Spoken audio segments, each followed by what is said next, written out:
ہمارے پاس یہاں کچھ ریس کارز کی تصویر ہے جو کہ ایک موڑ پر مڑ رہی ہیں۔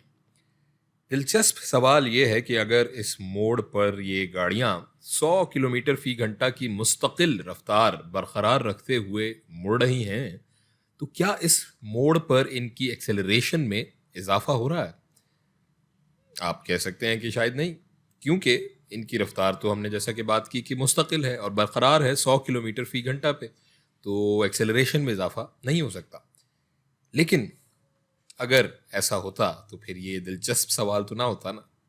صحیح جواب یہ ہے کہ ان کی ایکسیلریشن میں اضافہ ہو رہا ہے، کیونکہ ایکسیلریشن کا انحصار رفتار پہ نہیں بلکہ ویلوسٹی پہ ہوتا ہے، اور ویلوسٹی ایک ویکٹر کوانٹٹی ہے، ویکٹر مقدار ہے جس میں رفتار کے ساتھ ساتھ سمت بھی شامل ہوتی ہے، جبکہ جو ہماری رفتار ہے وہ صرف ایک اسکیلر کوانٹٹی ہے، اسکیلر مقدار ہے۔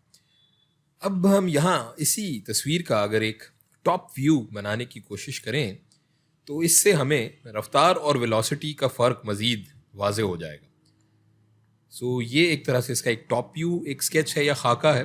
اس پر اگر ہم غور کریں، اس نارنجی گاڑی کو اگر ہم کنسیڈر کر لیتے ہیں جو کہ اس موڑ پہ اگر ہم دیکھیں یہاں کہیں تھی، تو اس کی سمت کچھ یہاں ہوگی، جیسا کہ ہم اس تیر سے اس نشان سے دکھا رہے ہیں، اور پھر جب یہ موڑ پر یہاں کہیں آگے آئے گی تو اس کی سمت تبدیل ہو کر یہاں کچھ ہو جائے گی، اور پھر جب یہ اس کے آخری حصے پہ آئے گی موڑ کے تو اس کی سمت تبدیل ہو کر دوبارہ کچھ یہاں ہو جائے گی۔ یعنی جیسے جیسے یہ گاڑی موڑ پہ مڑتی جائے گی اس کی سمت تبدیل ہوتی جائے گی۔ اب یاد کریں کہ ایکسیلریشن برابر ہے ویلوسٹی کی تبدیلی بٹا وقت کی تبدیلی کے۔ Acceleration is equals to delta v یعنی چینج ان ویلوسٹی بٹا delta t change in time. حالانکہ یہاں ویلوسٹی کا میگنیٹیوڈ مستقل برقرار ہے، لیکن سمت اس کی مستقل اس موڑ پہ تبدیل ہو رہی ہے، جس کا مطلب ہے کہ یہاں ایکسیلریشن میں اضافہ ہو رہا ہوگا۔